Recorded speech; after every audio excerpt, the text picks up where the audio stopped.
יותר משאדם מודה לשם שניצל ממוות לחיים, יודע לשם שנתן לו את הזכות להודות.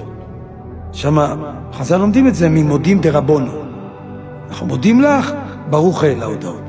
אני מודה על זה שאני יכול להגיד ברוך אל ההודאות. אז חכמינו ז"ל אומרים, אדם צריך להגיד תודה לשם, שהוא יכול להגיד תודה, תודה לשם, יותר מאשר יצא ממיתה לחיים והוא מודה לשם, ששם יש הודעה, אתה ניצלת, היית צריך להיות מת, אתה חי. יותר מזה תגיד תודה שאתה יכול להגיד תודה לשם.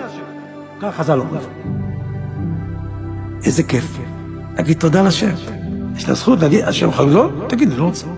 אז זה טוב, זה ברוך השם, אנחנו שמחים. אתה יודע איזה דבר נורא, ואם לא היית היום יודע להגיד תודה לבורא עולם? זה כל יום טרגדיה מחדש. אתה יכול להגיד תודה לשם. אבל זה לא סתם רק תודה שאני יכול להודות. גם לחיות כתודה, לחיות שאני מודה לשם. כשאתה הולך להתפלל, אתה אומר, אני אומר תודה לשם. אני עושה צדקה, אני אומר תודה לשם. אני עושה חסד, תודה לשם. אני טובל במקווה, תודה לשם. שומר שבת. זה תודות. תודות.